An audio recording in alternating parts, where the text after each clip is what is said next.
Witamy serdecznie na spotkaniu z ciekawym człowiekiem. Mr. Slash. Przypominam, że pytania zadajemy po angielsku.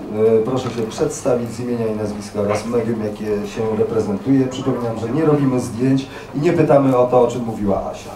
Proszę, pierwsze pytanie. What he said. All right. Hi Slash, welcome to Poland.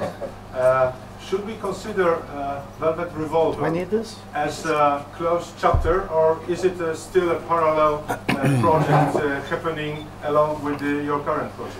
Well, I mean, I wouldn't say it's a parallel thing because it still exists, but we haven't done anything because we've been trying to find a new singer and all that kind of stuff. So that sort of stopped it in its tracks, you know.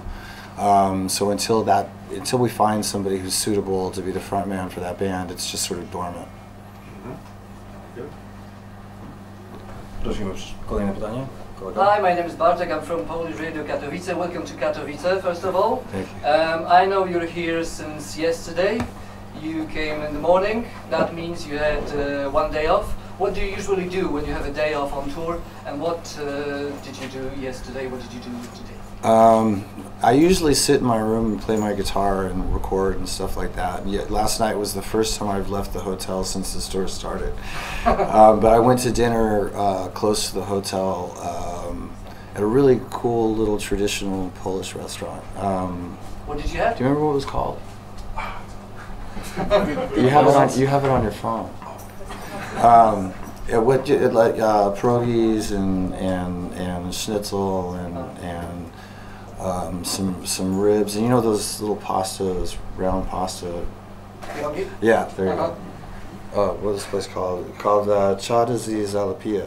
Okay. Was it any good? It was awesome. All right. Slash, when Jimi Hendrix died, you were 5. How would you describe today the impact and the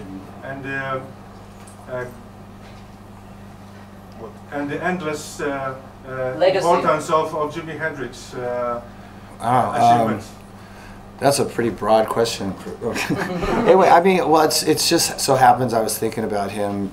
It was yesterday, because you know Hendrix is somebody that had a big impact on me as a guitar player. It's just he, you know, even though he had a lot of diversity in his style, he was the original hard rock guitar player. And when I listened to him, you know, you listen to something like Foxy Lady or something, and there's still nobody that's really done it with that kind of sense of abandon and that kind of wildness, you know. So I love Hendrix.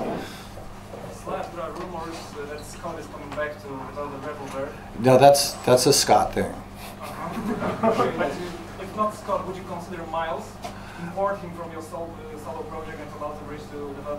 Well, you know, the thing is Velvet Revolver, Miles was thought of before Scott, but I didn't at that time I didn't know who Miles was, and Miles got a demo tape and he said great, and this was over the phone, but he never submitted his vocals, so nothing ever happened with it, and I forgot all about it. And then after Scott got fired, Miles's name came up again, and at that point he was an alter bridge, so he wasn't interested. And after that was when I talked to him about doing this solo tour with me, and so we have sort of an arrangement, but he doesn't have time to be in Velvet Revolver. That's a 24/7 job. Kolega w niebieskim z brązowymi rękawami. Michał Borek from Interapel. Tell me, when did you know that Miles is the best option for your band, and when Slash and Friends from the first solo album, did you change it to Slash, Miles and the Constructor? That's a good question.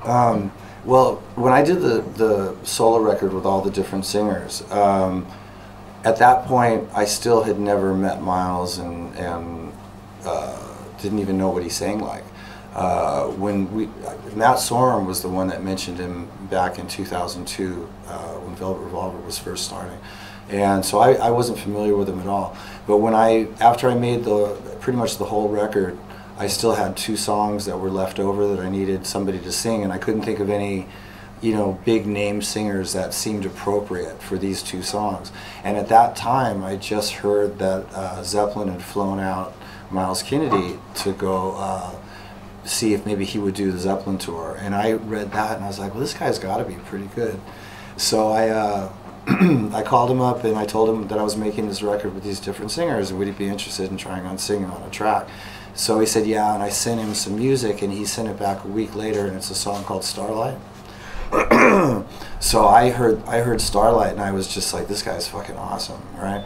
So I flew him out to LA and we met for the first time and we just on a personal level hit it off really well. And so we recorded Starlight, like the studio version, and then we did another song which ended up being Back from Cali. And at that point I asked him if he wanted to do the tour because I was putting together a band to go out and tour to support that record. So he signed on to do that, and then I met Brent Fitz and he introduced me to Todd Kearns. And we went out on the road for like, I don't know, I think we had like a month's worth of dates. And that month turned into about 1.5 years of touring. And so during the tour, I thought, well, I should just make a record with these guys. And here we are. So we're going to do another one. And so I called it Slash featuring Miles Kennedy to give due credit to Miles, who's going to be the front man of this thing. And then along the way, the rhythm section is just as important. I didn't want to change my name and take out Miles Kennedy, so we just added another name to it and called them the Conspirators. Za nim makak koleżanka w czerwonym z żółtym na środku. Jesus, you're way the fuck. Yeah. It's about me, right? Yeah. Okay, so hi, Slash, Paulina Resner from Polsce Times.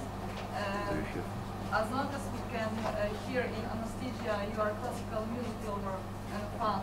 Is there any chance for Polish people to hear you one day playing some classical composers, Polish classical? Like serious classical compositions? Yeah,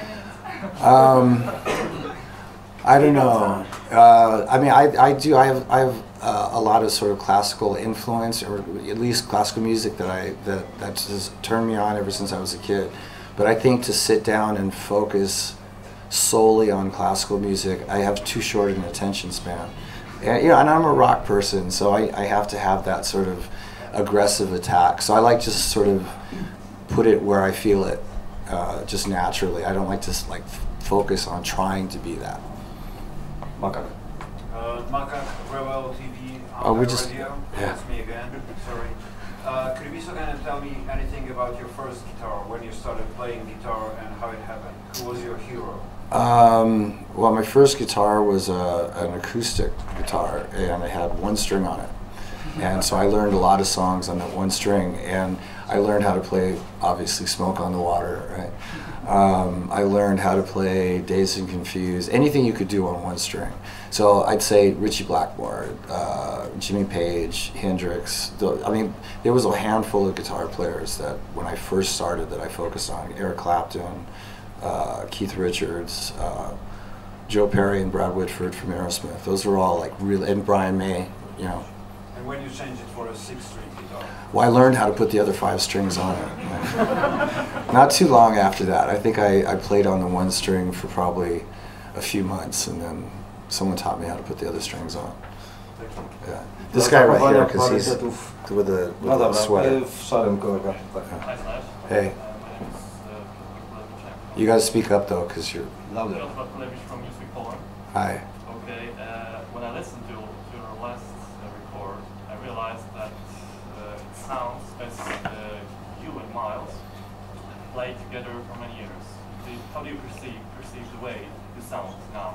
Well, I mean, As a band with Miles. I don't have the same perspective as you would listening to it from the outside, but I would say that when Miles and I first met on my first solo record, there was a very, what you call, automatic chemistry that happened.